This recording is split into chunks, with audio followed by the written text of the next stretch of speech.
Salam sahabat terang hidup yang saya kasih dalam nama Tuhan Yesus. Kita bersyukur kepada Tuhan karena sampai hari ini kita sungguh melihat bagaimana keajaiban Tuhan dalam kehidupan kita. Dia pelihara kita dan nolong kita dari waktu ke waktu, dari hari ke hari. Dia begitu care dengan kehidupan kita. Bukan hanya menyelamatkan kita karena kita percaya kepada Dia, tapi Dia memelihara kehidupan kita. Hari ini pun kita bersyukur karena Tuhan kasih kita waktu untuk belajar satu tema penting, yaitu ini juga dalam konteks counseling pernikahan. Cara mengatasi perbedaan pendapat suami dan istri. Cara mengatasi perbedaan pendapat suami dan istri. Saya membaca satu bagian dari Kolose pasal 3, 2 ayat saya baca, yaitu ayat 12 dan 13 firman Tuhan. Karena itu sebagai orang-orang pilihan Allah yang dikuduskan dan dikasihinya, kenakanlah belas kasihan, kemurahan, kerendahan hati, kelemah lembutan dan kesabaran.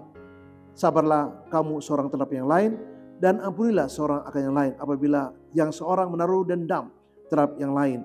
Sama seperti Tuhan telah mengampuni kamu, kamu perbuat jugalah demikian.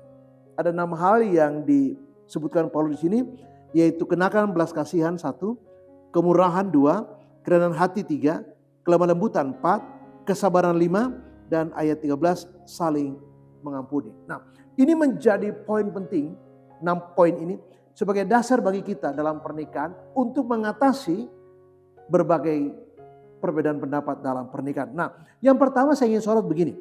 Semua orang itu punya kesamaan dalam hidupnya, sekaligus juga perbedaan. Saya akan bahas kesamaan dulu. Yaitu kita itu sama-sama orang berdosa. Kita butuh juru selamat. Dan kita sudah mengimani Yesus sebagai Tuhan dan selamat pribadi.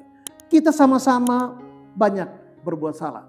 Baik sengaja, baik tidak. Nah, kita punya kelemahan. Sama-sama punya kelemahan. Sama-sama kita butuh makan, minum. Ya, kita perlu rumah di mana kita tinggal, air, udara, olahraga, ya, bergerak, bicara, teman, dan sebagainya. Nah, itu persamaan. Kita semua ingin sehat, punya pekerjaan baik. Kita butuh dukungan keuangan yang baik. Nah, kita semua punya kebutuhan-kebutuhan yang kalau saya meminjam dari pemikiran Maslow, yaitu kita punya kebutuhan-kebutuhan physical needs, kebutuhan secara fisiologis, safety needs, kebutuhan akan rasa aman, ya, belonging needs, yaitu kebutuhan percaya dan cinta kasih, esteem needs, kebutuhan untuk dihargai, dan self aktualisasi, jadi aktualisasi diri. Nah, kita semua punya itu. Nah, itu persamaan yang kita punya. Jadi kita baik suami, kita baik istri.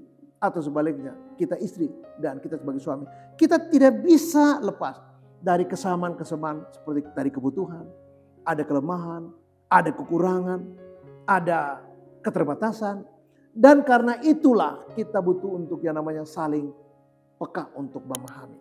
Kita perlu saling memahami relativitas kehidupan kita. Bahwa kita tidak selalu mutlak benar atau kita tidak selalu bertindak tepat. Kadang-kadang kita salah, kadang-kadang sengaja, kadang-kadang kita karena kebiasaan.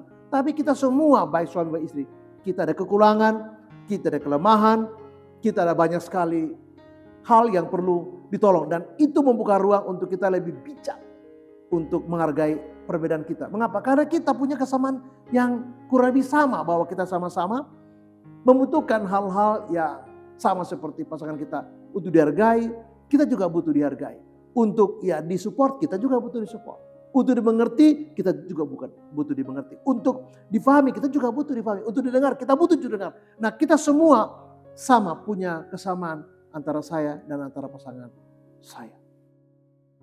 Hal yang kedua adalah saya bicara dari sudut keunikan. Tadi saya bicara soal persamaan. Tapi sekarang saya bicara keunikan. Kita punya persamaan sekaligus punya keunikan. Masing-masing, baik suami, baik juga istri. Nah, kita lihat bahwa kita itu berbeda.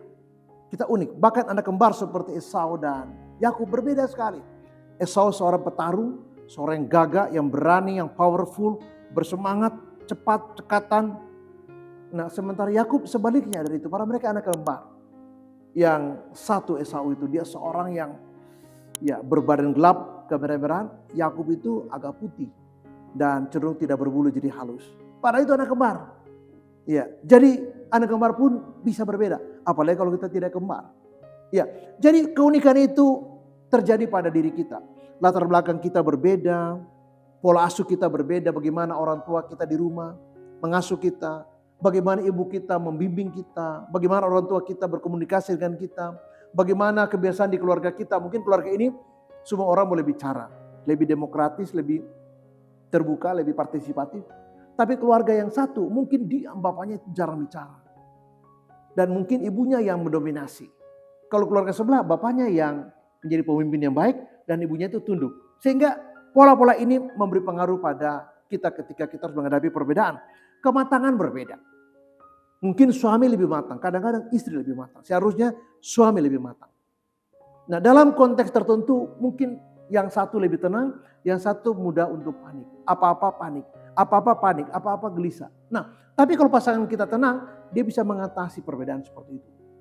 Kalau dua-dua gelisah bagaimana? Ya, bisa gampang depresi dan mungkin bisa bubar rumah tangga seperti itu. Tapi kalau istri yang cenderung emosional, istri karena lebih banyak menggunakan perasaan atau emosi. Nah, suami harus lebih tenang.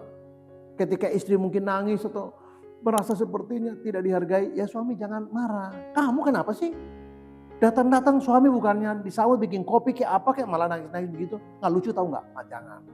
Dengar aja, udah sini Mbak. Mau ngomong apa sih? Lalu setelah dia curhat, dia sudah tenang. Nggak ada nasihat pun dia tenang. Karena dia sudah cukup. Kadang-kadang istri hanya ingin didengar. Nah kalau dia mengeluh, udahlah dia ingin menyampaikan sesuatu lewat keluhan dia. Dan sudahlah, mungkin setelah itu juga dia tidak perlu nasihat kok. Tapi dia perlu seseorang yang mendengar dia. Begitu dia didengar, dia selesai curhat, caper curhat. Memang kalau wanita curhat ya agak lama. Ketika kita mendengar dia, ya mungkin dia akan lebih tenang. Jadi ada orang yang harus kita lihat bahwa itu berbeda dengan kita. Hobinya beda, yang satu senang musik. Yang satu senang musik lebih bersifat klasik. Ya klasik itu musik untuk orang-orang yang di high ke atas. Para raja, para bangsawan, sehingga sulit sekali memahami klasik. Ya kalau kita mau mendengar musik-musik kayak Mozart, Beethoven, Strauss, ya Chopin, ya Handel. Itu kan, Handel itu musik-musik yang klasik. Tapi ada yang suka jazz, ada yang suka pop, ada yang suka yang rock dan segala macam. Dan itu perbedaan yang saya kira semua orang, skill berbeda, minat berbeda. Yang satu tertutup, ya, yang satu terbuka. Yang satu gampang bergaul, yang satu agak kaku bergaul. Dan perbedaan itu bukanlah hal yang harus kita terjemahkan sebagai buruk. Perbedaan itu adalah satu bagian yang tidak bisa kita pisahkan dari keunikan kita. Saya katakan tadi bahwa kita berbeda dan kita unik, itu adalah bagian kita. Satu sisi kita punya kesamaan, punya persamaan, tapi pada saat yang sama kita punya keunikan, punya perbedaan. Dan ini membuat kita harus saling belajar. Kita harus saling memahami.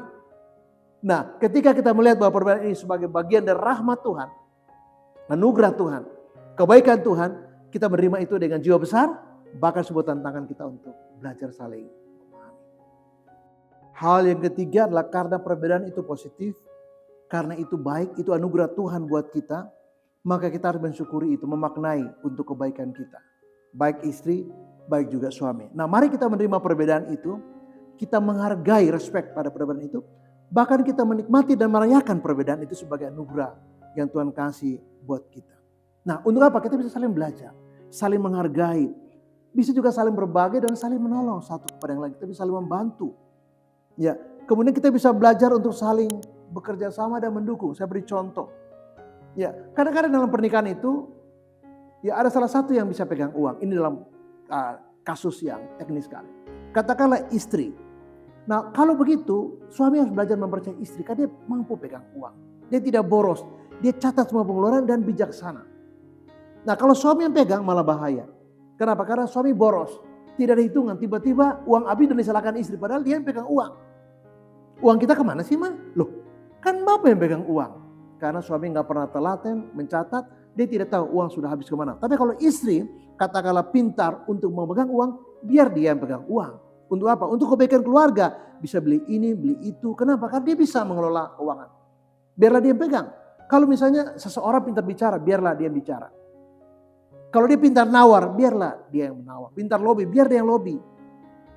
Kalau seseorang pasangan kita misalnya, dia bisa punya istilahnya fashion yang bagus. Dia bisa lihat, Ma, jangan pakai baju kayak gitu, gak cocok. Mama kan bentuk badannya agak, ya bukan bilang gemuk tapi agak tambun. Jangan pakai baju begitu, nanti kelihatan makin lebih besar. Pakai baju seperti ini. Ma, itu antara atas yang bawah tabrakan. nanti orang pikir seperti Harajuku. Harajuku itu satu budaya kontemporer Jepang di mana orang punya baju tabrakan. Di atas hijau, di bawah kuning, kaos kakinya merah, lalu sepatunya putih. Jadi pokoknya tabrakan. Nah, Ma, itu bajunya lebih cocok pakai warna ini, model ini. Jadi kita ingin mengatakan bahwa dia pun bisa disupport. Nah, ketika seseorang katakanlah punya kemampuan leadership yang bagus, katakanlah perempuan seperti Deborah, itu orang bisa katakan kasuistik. Tapi faktanya bahwa dia menjadi hakim yang baik di Israel pada masanya. Nah, kemampuan Deborah, visi strateginya, keberanian dia, ya juga menyangkut kehebatan dia, itu juga sesuatu yang tidak buruk, baik malah. Misalnya, kita lihat di Indonesia, ada presiden kita pernah Megawati, ada banyak sekali menteri luar negeri kita, menteri ekonomi kita, perempuan. Di Filipina misalnya, ya Corazon Aquino perempuan, ya Gloria Macapagal Arroyo perempuan. Ya kita melihat bahwa Halimah Yacob, dia pernah menteri Singapura sekarang, perempuan. Kenapa kita tidak memberi dukungan kalau dia punya kemampuan, dia punya kapasitas? Kenapa kita tidak memberi dukungan? Artinya apa? Kita bisa menghargai perbedaan, termasuk kemampuan pasangan kita. Dan itu hal yang baik dan positif, dan kita bisa mensyukuri dan bahkan merayakannya. Hal yang keempat saya ingin mengatakan, buanglah sikap negatif. Apakah itu dominasi terhadap pasangan, apakah itu bersifat arogan dan sombong, merasa paling benar, paling tahu, atau kita cuek, atau kita suka berdebat, atau emosional, atau mispersepsi pada pasangan kita, atau kita ingin memenangkan perdebatan, atau kita suka mengulang-ulang atau mengancam-ngancam, atau yang dulu-dulu kita ungkit-ungkit. Saya kira sikap seperti ini harus dibuang, karena ini virus dalam pernikahan. Ya, perbedaan jangan dipertentangkan atau jangan dibuat itu menjadi sebuah hal yang negatif. Tapi perbedaan itu dihargai, disikapi, dirayakan, disyukuri, karena apa? Itu anugerah Tuhan buat kita. Untuk apa? Untuk kebaikan kita. Nah, ketika kita lihat perbedaan itu sebagai ruang untuk belajar, hal yang pertama adalah kita belajar untuk memahami perbedaan itu sendiri. Hobi, dan saya sudah jelaskan tadi, kebiasaan, cara berpikirnya, cara berbicaranya, lama bicaranya, intonasinya, dan sebagainya. Kita hargai itu. Yang berikut adalah kita belajar dengar ketika dia bicara. Dengar aja dulu, jangan intervensi, dengar aja dulu. Baru ketika kita harus berkomunikasi menyampaikan pesan-pesan kita, sampaikanlah dengan arif dan bijak. Mari menghargai. Kalau ada kesalahan, ini kasuistik. Maka ayat ini mengatakan bahwa kenakanlah belas kasihan. Satu. Yang kedua, kemurahan hati. Ya, yang ketiga, belajar rendah hati. Rendah hati itu bisa dengar, bisa memberi supporting, dan demi kebaikan kita, kita juga harus bisa mengakui atau memberi apresiasi atas keberhasilan atau kemampuan dia yang kita tidak punya. Kalau melembutan, kesabaran, dan saling mengampuni. Kalaupun ada masalah, kenakan 6 prinsip ini. Kalau kita punya kasih, kita bisa menyelesaikan masalah dengan baik. Kalau kita punya kemurahan hati, kerendahan hati, kita bisa menyelesaikan masalah dengan baik. Jadi tidak ada satu masalah dalam pernikahan Kristen yang tidak ada jalan keluar. Yesus katakan, akulah jalan dan kebenaran dan hidup. Ketika ada masalah, kita bisa melihat akar masalahnya apa. Lalu kita mencari pemecahan dalam Kristus. Mengapa? Ketika kita bertumbuh menjadi dewasa, karakter kita baik, matang, maka apapun persoalan termasuk perbedaan itu bukanlah sesuatu yang tidak bisa kita maknai. Tidak bisa kita cari solusi. Mengapa? Ketika kita mendengar pasangan kita bicara, kita tahu. Ini loh akar masalah. Nah, kita punya sikap untuk mau membenahi itu. Kalaupun kita salah, bisa nggak kita belajar berbesar hati untuk mendengar masukan? Bisa nggak kita menerima teguran dari pasangan kita? Bisa nggak kita terima koreksi? Atau kita justru bersikap yang negatif? Nah, buang yang negatif itu. Lalu mulai tumbuhkan, saling memahami, tumbuhkan sifat yang baik, saling mendengar, tumbuhkan sikap yang baik. Ketika bicara, kita bicara yang baik.